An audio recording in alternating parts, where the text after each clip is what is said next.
abra sua Bíblia comigo no livro de Gênesis.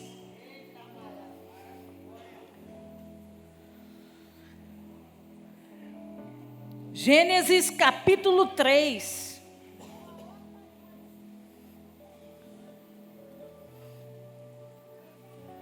Eu vou ler o verso 17. Ih, eu esqueci, né? Tá ótimo. Quem está nos visitando essa noite pela primeira vez? Levanta a sua mão. Seja bem-vindo. Seja bem-vinda, minha irmã. Lá atrás, sejam bem-vindos. Fica com a mão levantada. Os obreiros vão levar um presentinho para você, uma lembrança da igreja. Tem alguém aqui que levantou a mão que eu não vi? Não? Recebeu aí? Aqui no meio, ó. Minhas duas irmãs aqui no meio. Isso, obrigado pela visita. Deus abençoe.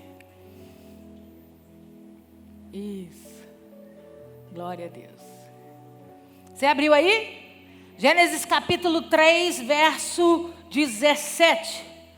Assim diz o Senhor para nós essa noite. E a Adão disse: visto que atendeste a voz da tua mulher e comeste da árvore que eu te ordenara não comesses, maldita é a terra por tua causa. Em fadigas obterás dela o sustento durante os dias da tua vida. Ela produzirá também cardos e abrolhos, e tu comerás a erva do campo. No suor do teu rosto comerá o teu pão, até que tornes a terra, pois dela fosse formado, porque tu és pó, e ao pó. Fecha os seus olhos, abaixa a sua cabeça. Poderoso Deus, em nome de Jesus, essa é a tua santa palavra. E nós estamos aqui essa noite para aprender de ti. Por isso eu me coloco atrás da cruz de Cristo, a sombra do Onipotente. Eu te peço, toma esse altar que é teu de honra e direito, e palestra os nossos corações para a honra e glória do teu nome, no nome santo de Jesus. Amém, amém, amém. Você pode aplaudir ao Senhor, a Ele a honra, a glória e o louvor para sempre. Aleluia! Você conhece a história, eu não vou me alongar. A Bíblia está falando de um momento muito específico, do encontro de Deus com Adão e Eva, no jardim, onde, depois de experimentarem, de comer do fruto que Deus não havia autorizado, eles foram pegos em flagrante. Deus demonstra para eles, sinaliza para eles a presença de duas importantes árvores naquele jardim lindíssimo. Quando você for comigo para Israel, eu vou levar você num lugar que eles dizem ser muito parecido com o jardim original, né? Com o Éden original. Lá, quem lembra? Lá perto das águas de Gideão, né? Da fonte de Gideão. Então, duas árvores foram sinalizadas de extrema importância naquele jardim. Quem lembra? A árvore da vida. Qual que era a função dela? Raciocina aí. Se era da vida. Fala aí. A árvore da vida era a árvore onde eles tinham que comer do fruto. Por quê, pastor? Porque a árvore produzia. Graças a Deus, né? Imagina se produzisse outra coisa. Então Deus falou para eles assim: dessa árvore vocês vão comer. E vão comer desse fruto, porque na proporção que vocês comerem desse fruto, vocês terão vida. E a vida não lhes será retirada. Ou seja, havia uma programação de Deus para o homem ser eterno. Havia uma programação de Deus para o homem durar a vida toda. Imagina os anos passarem e as rugas não aparecerem.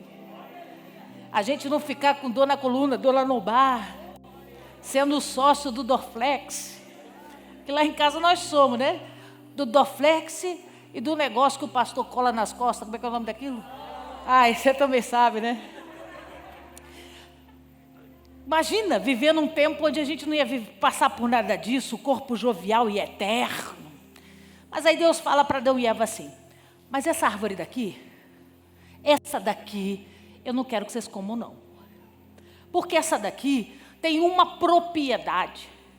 Ela vai manifestar sobre a vida do homem conhecimento sobre o bem e sobre o mal. E eu não quero que vocês tenham essa experiência. Por quê? Porque um homem, quando não tem experiência de conhecimento, seja ele do bem ou do mal, ele se torna totalmente dependente de mim. Então eu vou dizer para ele: esse caminho é bom. E ele vai dizer: amém.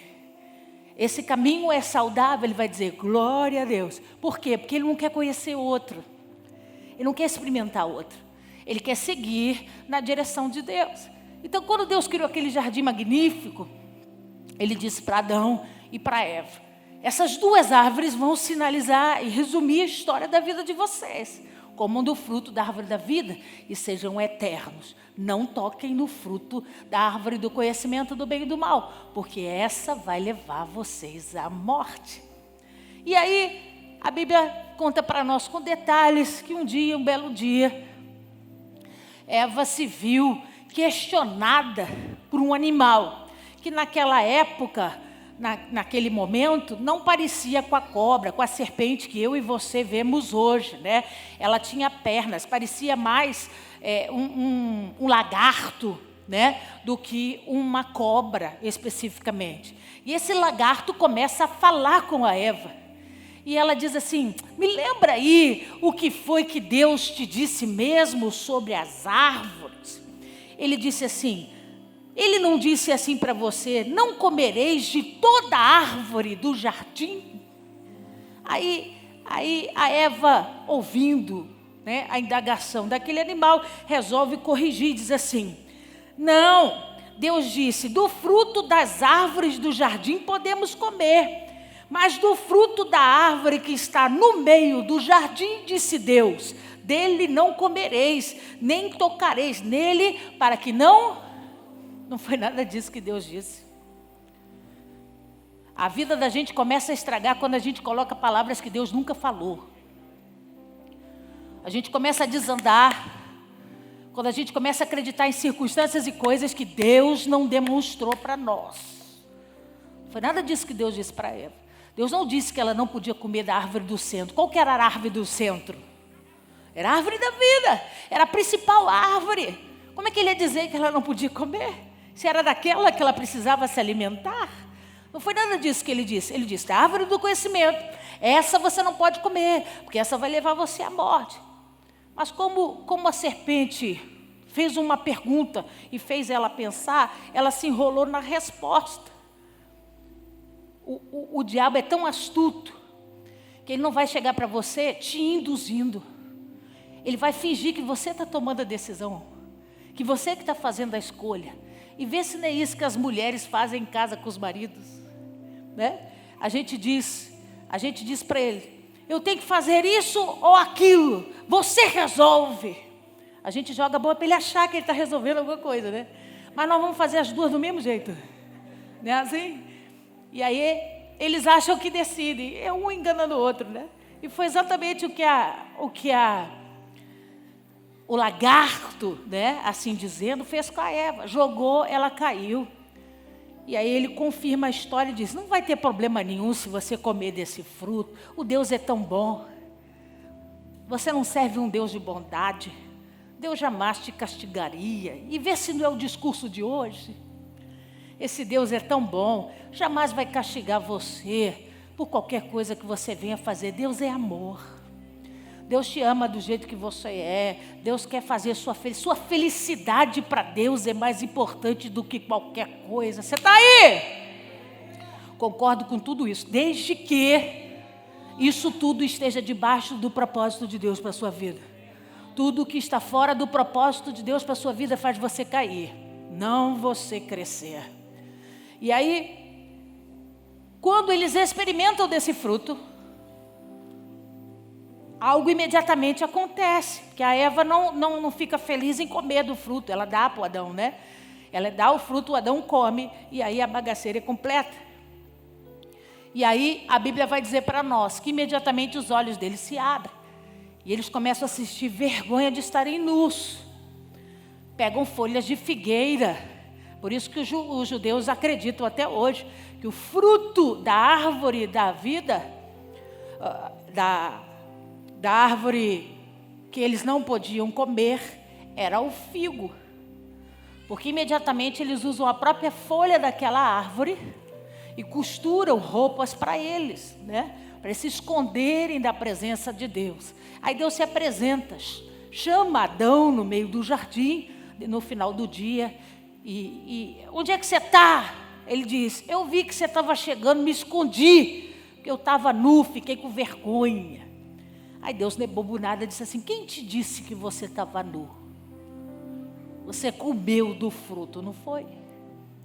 E aí Adão confessa e diz assim: na verdade, deixa eu contar a história direito para você.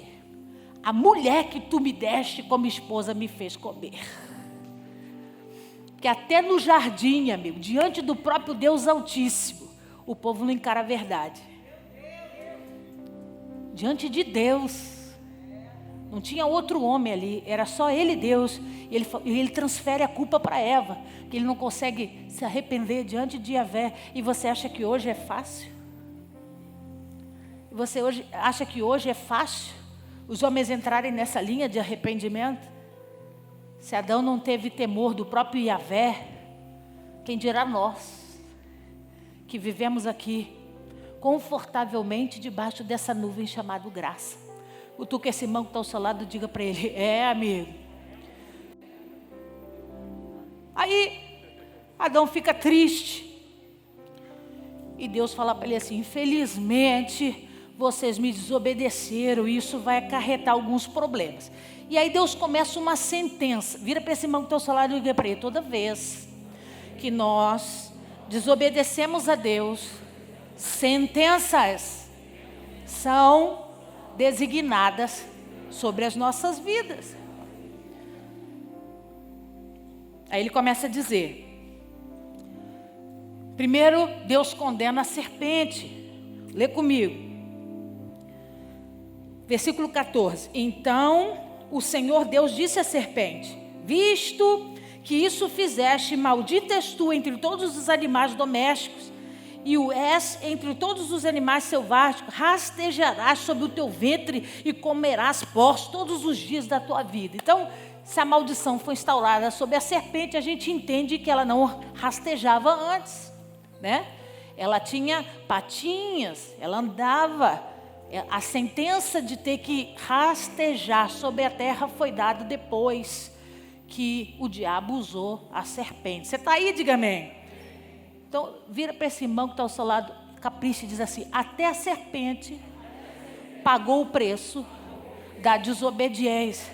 Diga para ele: e você acha que você vai passar ileso? Cri, cri, cri. Olha o que ele diz para Eva. Versículo 15. Porém, inimizade entre ti e a mulher. Ainda está falando da serpente. Entre a tua descendência e o seu descendente, esse te ferirá a cabeça e tu lhe ferirás o calcanhar. Ele fala numa linguagem figurativa, né? Como a gente fala, o céu fala por parábolas, por metáforas, e Deus fala por metáforas com a serpente. Você vai ter uma inimizade com a mulher, mas a verdade é que a mulher vai pisar a sua cabeça. Está falando de Maria, a mulher que geraria o Messias, geraria Jesus Cristo, e ele teria poder de esmagar a serpente definitivamente. Versículo 16. E a mulher disse, Deus dizendo à mulher: multiplicarei sobremodo os sofrimentos da tua gravidez. Em meio de dores dará à luz a filhos, e o teu desejo será para o teu marido, e ele te... O que a gente entende disso? O que a gente entende disso? Eva foi amaldiçoada. Foi amaldiçoada a sentir dores terríveis. É uma das dores mais profundas que alguém pode experimentar na vida. É a dor do parto. Só que ele inclui um outro detalhe. Ele diz assim, ó. Lê com carinho aí para você não dizer que a pastora está falando bobagem. E o teu desejo será para o teu... Até aquele momento... Ó, presta atenção que eu vou dizer. Até aquele momento, a Eva não precisava do homem para ter prazer. A vida dela, a vida que ela levava, até aquele momento, trazia prazer sobre ela. Quando eles desobedecem, Deus coloca como sentença que agora ela vai precisar do homem para sentir prazer. Você entendeu? Diga amém. É por isso que eu preciso dizer para você, mulher, nós vamos resgatar o jardim todos os dias. Por quê, pastora? Porque você precisa ser plena e realizada assim, mas não depender de um homem para ser feliz. A felicidade tem que vir do céu para você. E aí, olha o que ele diz. Continua lendo. Versículo 17. E Adão disse. Então ele sentencia a serpente, ele sentencia a mulher e agora a conversa é com Adão. Visto que atendeste a voz da tua mulher e comeste da árvore que eu te ordenei a não comer. Olha o que ele disse para Adão. Maldita é a terra por tua causa. Em fadigas obterás dela o sustento durante todos os dias. Então vamos entender um negócio aqui. Para a serpente, ele disse, vou tirar suas patas, você vai arrastar o seu abdômen na terra e vai comer pó, porque o ambiente onde ela vai viver a partir de agora é terrestre, ela não vai poder subir mais, então vai modificar toda a parte, né, histórica da biologia daquele animal. Para a mulher, ele disse, você vai sentir dores quando você tiver parto. E o prazer que você sempre teve, sempre foi autossuficiente, você não precisava de ninguém para ser feliz. Agora eu vou piorar um negócio um pouquinho. Você vai ser dependente do homem, ele vai precisar te governar. Mas para o homem, ele não gera dores sobre o corpo dele. Ele podia dizer, você agora vai ser barrigudo e careca. Não vai nascer cabelo da sua cabeça. E o seu abdômen vai crescer conforme os anos forem passando. Foi isso que Deus fez? Não. Deus não amaldiçoou o corpo do Adão. Deus não amaldiçoou a vida física do Adão. Deus abençoou o lugar onde ele trabalha. Ele diz, maldita é a terra por tua causa. Em fadigas obterás dela o sustento durante os dias da tua vida. Ou seja, você vai ter que trabalhar muito para conseguir conquistar alguma coisa. E ele continua e diz assim, ela produzirá também cardos e abrolhos, e tu comerás a erva. Até aquele momento, eles se alimentavam das frutas, dos legumes, das verduras que davam no jardim. Adão não precisava plantar, Deus plantou o jardim para ele, estava tudo pronto. Ele não precisou trabalhar, ele não arou a terra, ele não fez aquelas canaletas e depositou as sementes. Deus fez tudo isso para Adão. Quando Adão foi colocado no jardim, o jardim estava pronto. As árvores frutificando, a terra dando frutos, flores, legumes, verduras, tudo que eles tinham direito. O trabalho era ir lá pegar e comer. Agora Deus amaldiçoou Adão e disse para ele assim, agora Adão, você vai ter que trabalhar. Porque eu fiz por você, agora eu não vou fazer mais. Agora você vai ter que trabalhar na terra e vai ser suado, vai ser cansativo, vai ser pesado. A terra está amaldiçoada por conta da sua desobediência. E vai ser com muita dificuldade que você vai conseguir tirar dela alguma coisa. E aí ele continua dizendo assim, versículo 18. Ela produzirá também cardos e abrolhos. O que é isso? Põe para mim, por favor. Cardo, o que é cardo?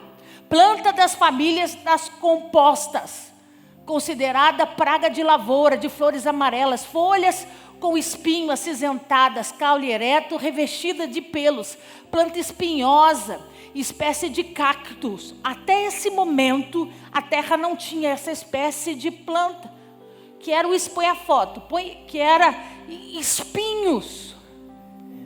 É uma flor inútil. Não se usa isso para nada. Pela primeira vez é criado sobre a terra algo que não serve para nada. Porque até então a terra produzia flores, frutas, legumes, verdura, tudo que era comestível, tudo que era bom. Agora ela começa a produzir coisas que não são usadas para nada. Espinhos. E aí ele diz, cardos e... Ele diz o quê? Abrolhos. Põe para mim. Esta planta tem poucos centímetros de altura, mas o seu porte pode conferir um diâmetro de cerca de 1,5 metro. Tem 10 espinhos capazes de furar um pneu de bicicleta ou espetar-se nos sapatos. 6 palavras hebraicas têm o mesmo sentido em grego para essas plantas em textos escritos há 2, 3, até 4 mil anos atrás. A Bíblia fala muito de cardos e abrolhos. Não deu tempo de eu separar, são muitos versículos e Deus sempre usa esses 2 elementos para falar de maldição. para falar de um momento onde foi instaurada maldição sobre a vida do homem. Então, algumas traduções, no dicionário, por exemplo, você vai interpretar abrolho como pedra. Pedra, rocha que dá sobre a água. Não é essa a tradução do hebraico. O hebraico está falando de uma flor, de uma planta. Põe o desenho para mim.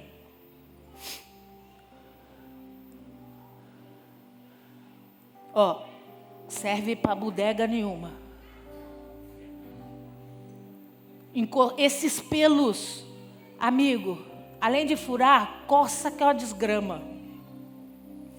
Então Deus falou assim: por causa da tua desobediência, eu vou infestar a terra de espinhos e abrolhos.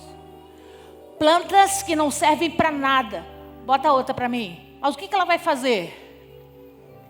Ela vai cobrir a terra que você precisa cultivar. E aí vai te dar muito trabalho.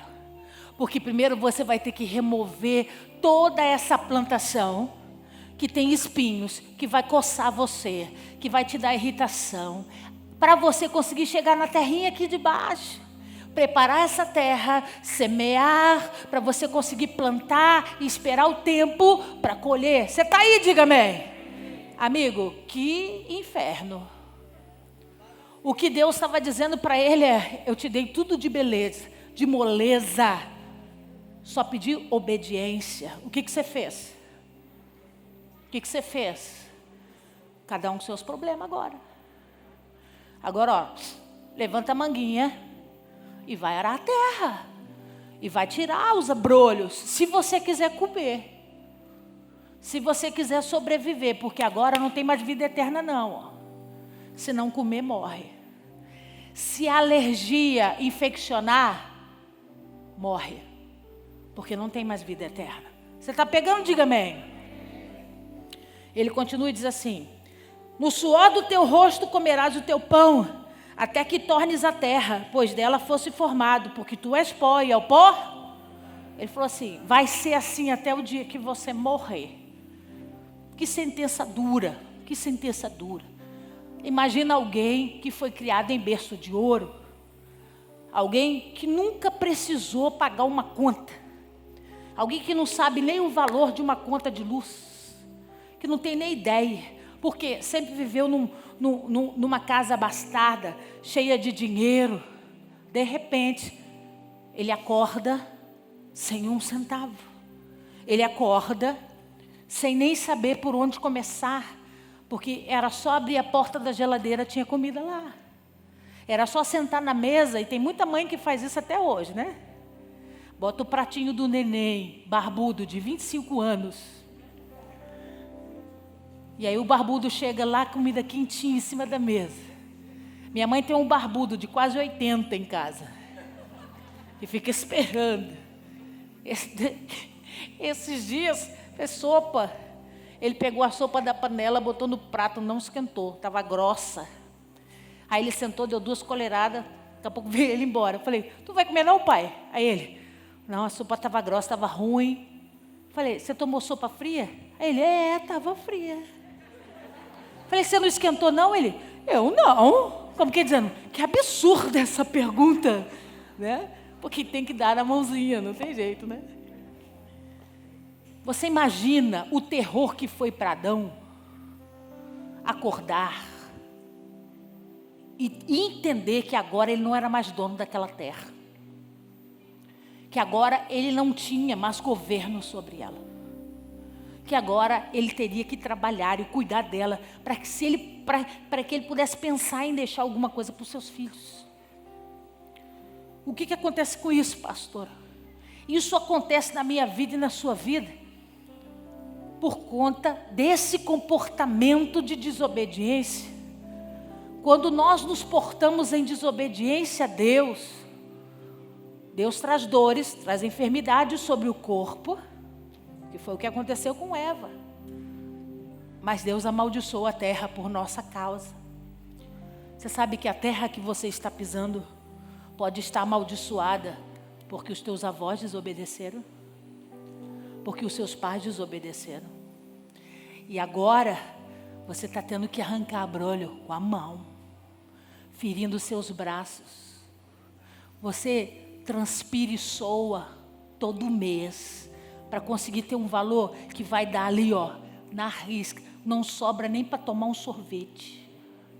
Eu estou falando alguma mentira? Vê se você não está contando a história do Adão. Vê se você não está repetindo a história do Adão. Vira para esse irmão que está ao seu lado e diga para ele, mas não fica nervoso não. Para tudo nessa vida tem jeito. Vai lá comigo, por favor, em Deuteronômio, capítulo 28. Ainda há esperança.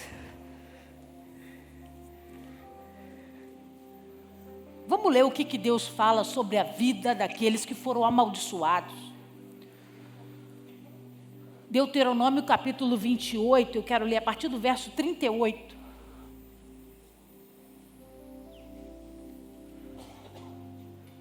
Pastora, a senhora pode alegar que a pobreza é maldição, a pobreza extrema é maldição por desobediência.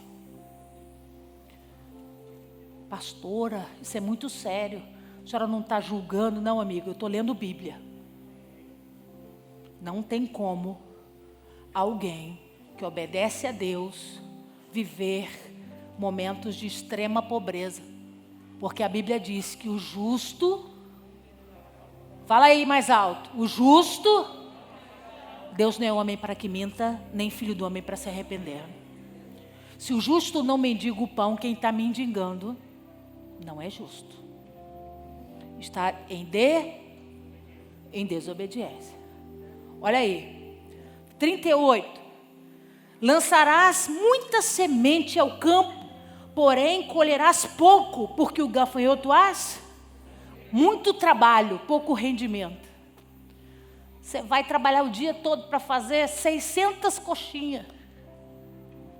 Vai fazer, vai fritar, passar o dia todo lá. Aí no meio do processo acaba o gás, você tem que pagar o gás. Dá problema com a moto que entrega, tem que pagar para o conserto da moto. Quando acabou de fazer a entrega da coxinha, sobrou o que para você? 10 merréis.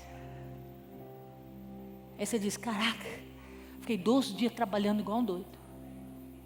Desfiando o frango, temperando o frango, fazendo massinha. Semeia muito, mas não colhe. Por quê? Porque o gafanhoto vem e pega tudo. Continua lendo. Plantarás, 39, plantarás e cultivarás muitas vinhas, porém do seu vinho não beberás, nem colherás as uvas, porque o verme as... Esse para mim é um dos piores, tem pior aí, mas esse é duro demais. Sabe o que ele está dizendo? Você nunca vai experimentar daquilo que você produz. Você vai costurar roupa nova para todo mundo, mas não vai ter pano para costurar a sua. Você vai fazer bolo de casamento para todo mundo, mas quando chegar o seu, você não vai ter dinheiro para fazer. Você vai plantar vinha para todo mundo, mas nunca vai tomar vinho dela. Por quê? Porque o verme vai tomar. Continua lendo. Em todos os teus limites terá oliveiras, porém não te ungirás com azeite, porque as tuas azeitonas... As pessoas vão olhar e dizer, uau, tem oliveira. Se tem oliveira, tem azeitona. Se tem azeitona, não tem não. Porque caiu. O que Deus está dizendo? Pode até ter estrutura. Pode até ter aparência. Mas não tem azeitona não. Pensa aí em alguém que você conhece, que tem até cara de que tem azeitona. Tem até aparência que tem azeitona. Mas quando você chega perto, você vê. Não tem azeitona não. A árvore está vazia. Gerarás filhos e filhas, porém não ficarão contigo, porque serão levados mulheres que gerarão. E aí tem que fazer o quê? Tem que entregar as crianças. Porque não tem condição de criar, não tem condição de manter. Então elas entregam essas crianças ou para famílias, né, que as queiram em nome de Jesus, ou muitas vezes as vendem. Quantas crianças, histórias de bebês nós conhecemos que são vendidos no mercado negro, tráfico de crianças, em troca de dinheiro. Continua lendo. Todo o teu arvoredo e o fruto da tua terra o gafanhoto os consumirá. O estrangeiro que está no meio de ti se elevará mais e mais, e tu mais e mais descerá. Olha o que ele está dizendo, você vai andar em conjunto? Vai ter sempre um que vai crescer mais do que você. Você nunca vai ficar por cima. Vai ter sempre um que vai ter destaque. E você sempre vai ficar por baixo. Vira para esse irmão que está ao seu lado. Diga para ele, o nome disso é maldição por desobediência. Eu adoro quando vocês ficam assim nesse silêncio. Meditando aqui. Ele te emprestará a ti. Porém, tu não lhe emprestarás a ele. Ele será por cabeça e tu será por... É você indo lá no agiota. Me empresta. Eu preciso resolver, me empresta. E você pega 1.000 para pagar uma conta de 600. E no mês seguinte, você tem o dobro da dívida que você tinha nesse mês. Você vai viver a vida toda pedindo emprestado. E nunca vai ter oportunidade ou o privilégio de poder emprestar para alguém. Porque você está debaixo de maldição. E a última diz assim, todas essas... Lê aí para você não dizer que a pastora está falando bobagem. 45. Todas essas virão sobre ti. E te perseguirão. E te alcançarão. Até que sejas destruído. Porquanto... Lê aí. Não ouvistes a voz do Senhor teu Deus, para guardardes os mandamentos e os estatutos que Ele te... Amigo, sangue de Jesus tem poder. Isso vai alcançar você de uma forma, de uma profundidade, que vai levar você à destruição e à morte. Não vai ter um quadro que vai mudar isso. Não vai ter nada que vai recuperar isso. Por quê? Porque a desobediência ao Senhor, sem arrependimento, sem mudança, a terra está contaminada. Foi o que Deus disse para Adão. Tudo que você plantar lá está consagrado à maldição. Vai ter perdas. Você entendeu? Diga amém. Mas eu tenho um segredo para contar para você. Eu tenho um segredo para contar para você. E você vai dizer para esse irmão assim, em Cristo... Não, desanimado. Você quer saber? Então diga assim, em Cristo... Nós podemos, sim, mudar de vida.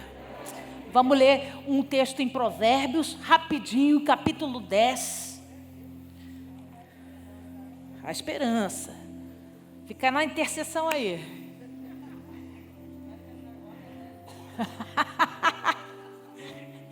Olha o que a missionária diz. Eu espero que essas rodas desçam logo, porque... Provérbio capítulo 10, verso 22. Lê aí para você ficar animado. Provérbios 10.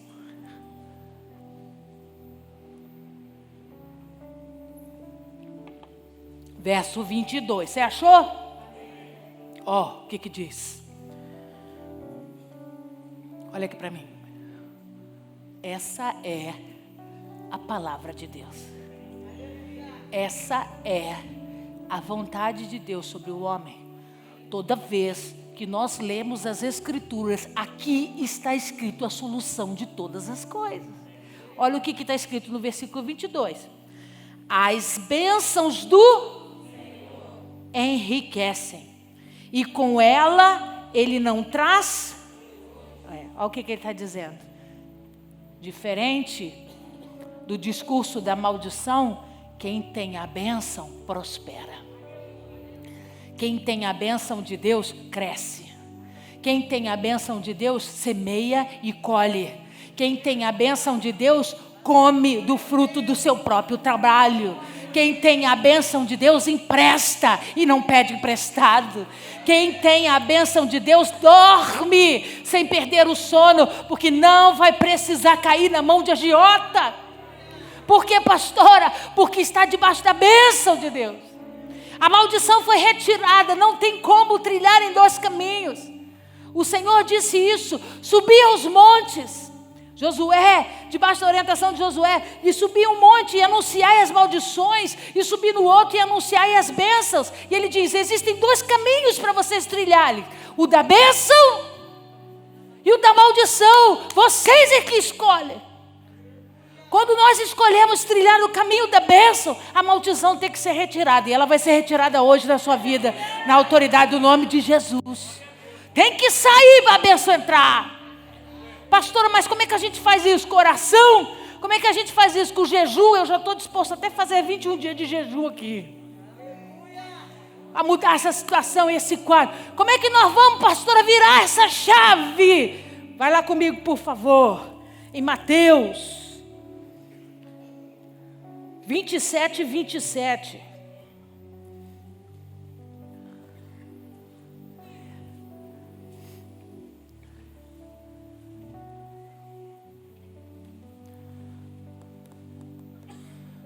Mateus 27, Mateus capítulo 27, verso 27. Você achou? Você achou mesmo? Logo a seguir, os soldados do governador, levando Jesus para o pretório, reuniram em torno dele toda a corte. Despojando das vestes, cobriram-no com um manto escarlate. E tecendo uma coroa de espinhos, puseram-lhe na cabeça e na mão direita um caniço. E ajoelhando-se diante deles, os escarneciam, dizendo: Salve, rei dos judeus! E cuspindo nele, tomaram o caniço e davam-lhe com ele na cabeça. Olha aqui para mim. Essa é a cena. Jesus já tinha sido julgado, tinha sido levado para o pretório. Quando você for comigo para Israel, eu vou levar você lá. Muito próximo da Fortaleza Antônia, onde ele recebe todos esses castigos sobre o seu corpo físico, as chicotadas, seu corpo é cortado, ele derrama em sangue, e ali eles tiram ele desse lugar e levam para uma sala mais reservada, onde estavam só os soldados, e ali começa uma intimidação moral. Já que Jesus era aclamado como rei dos judeus, eles resolvem ironizá-lo. Então colocam sobre ele uma capa vermelha e constrói uma coroa de espinhos. Aí durante muito tempo a gente se perguntou: por que uma coroa de espinhos? Eles podiam ter feito qualquer coisa. O texto original diz que não foi só uma zombaria. Eles tiraram a roupa toda de Jesus, deixaram Jesus completamente desnudo. Isso para os judeus é uma vergonha muito grande, né? Mexeram com a moral dele como homem. Alguns dizem que no intuito da brincadeira, bulinaram de Jesus. Então colocam sobre ele essa capa vermelha e essa coroa de espinhos, para dar a conotação de que ele era um rei, né? De coroa e de capa. Tinha um caniço na mão dele, e como se fosse um cedro, e batiam com esse caniço na cabeça para que esses espinhos entrassem. Esses espinhos têm quase 18 centímetros. E entrassem e ferissem a cabeça de Jesus e fizessem Jesus sangrar muito. Para eles, um elemento escolhido para fazer uma coroa e escarnecer Cristo. Vira para esse irmão que está ao seu lado e diga para ele: Deus nunca deixou de cumprir um só dos seus propósitos em Cristo Jesus. Tudo que o primeiro Adão perdeu no jardim, o segundo Adão veio trazer restituição. Tudo que Adão perdeu no jardim, o domínio sobre a terra, a prosperidade sobre o seu plantio, uma terra abençoada, Jesus resgatou do Éden. Essa coroa de espinhos veio sobre a cabeça de Jesus, devolvendo em autoridade para mim e para você as feridas que os abrolhos e os espinhos cometeram sobre todo filho da desobediência. Quando aquela coroa vem sobre a cabeça de Jesus e Jesus vai à cruz com ela, ele carrega sobre o madeiro toda a sentença de maldição. Ele carrega sobre o madeiro toda a sentença que condicionou o homem a viver essa maldição financeira instaurada sobre a vida dele. Então deixa eu dizer uma coisa para você, na autoridade do nome de Jesus, até hoje você podia estar vivendo ainda debaixo do contentamento, da maldição da terra, mas hoje Jesus veio para te entregar o segredo.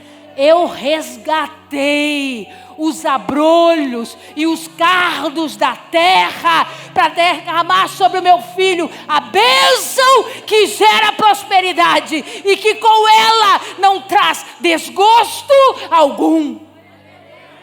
É o que está escrito em Provérbios. Então, o que eu estou dizendo para você na autoridade do nome de Jesus, a desobediência do Éden gerou cardos e abrolhos. A cruz de Jesus restaurou a minha terra e a tua terra.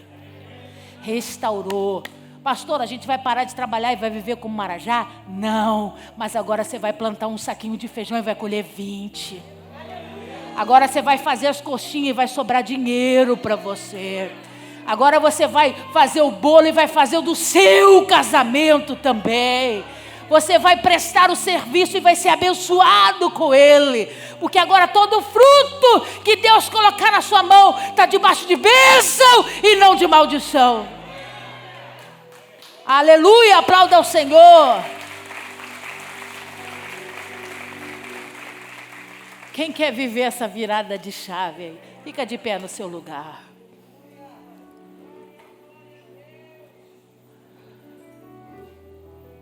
Pastor, o que a gente precisa fazer? 2 coisas. A primeira nessa noite é pedir perdão a Deus. Senhor, eu não sei porque que a terra que eu piso, que eu vivo, que eu moro, foi amaldiçoada. A verdade é que a maioria de nós, por conta da idolatria, os nossos avós pecaram contra Deus, os nossos pais pecaram contra Deus. Nós seguimos, muitos de nós, a rotina religiosa dos nossos antepassados e continuamos aborrecendo a Deus. Isso trouxe máculas sobre a terra. Mácula fala sobre manchas que trouxeram impureza sobre a terra. Então, nós estamos seguindo, dando sequência a uma história de vida que teve as nossas terras contaminadas. E por mais que você seja bom de coração, por mais que você ore a Deus, por mais que você fale com Deus, se você não tiver entendimento que o resgate foi na obra da cruz e que você tem direito à bênção do Senhor, você vai viver como escravo. Lembra que quando Josué mandou homens para espiar a terra, e alguns voltaram, Moisés mandou homens para espiar a terra, e alguns voltaram junto com Josué e Caleb. Quem lembra dessa história? Os homens começaram a dizer, a terra é boa, mas tem gigantes, nós vamos passar por luta, nós vamos passar por guerra. E Caleb disse, cala a boca, a terra é muito boa. Por que Caleb teve essa reação? Porque eles estavam amaldiçoando uma terra que Deus tinha dado a eles. Nada que Deus dá vem debaixo de maldição para mim ou para você. A terra podia até estar amaldiçoada por conta dos cananeus, mas Deus iria transformar a maldição em bênção por causa do povo de Israel. E é isso que Deus vai fazer na tua vida hoje. Transformar a maldição em bênção. A terra que você pisa vai passar a produzir. Vai passar a produzir 30 por 1, 60 por 1, 100 por 1. Tem que começar a mexer essa terra nessa noite. Porque você precisa experimentar da bênção de Deus para a sua vida. Nós não podemos andar como quem tem mente de escravo. Minha mãe passou dificuldade a vida toda. Eu sei que essa é a vida que Deus tem para mim. Não, essa não é a vida que Deus tem para você. Qual a vida que Deus tem para mim, pastor? Uma vida de bênçãos. Prosperidade é a ausência de necessidade. Você não vai se transformar em alguém rico, milionário do dia para a noite, não. Deus queira te usar dessa forma para você ser um patrocinador da obra do Senhor sobre a terra. Mas Deus quer que não falte nada, que você possa trabalhar e ser feliz com o fruto do trabalho que vem sobre as tuas mãos.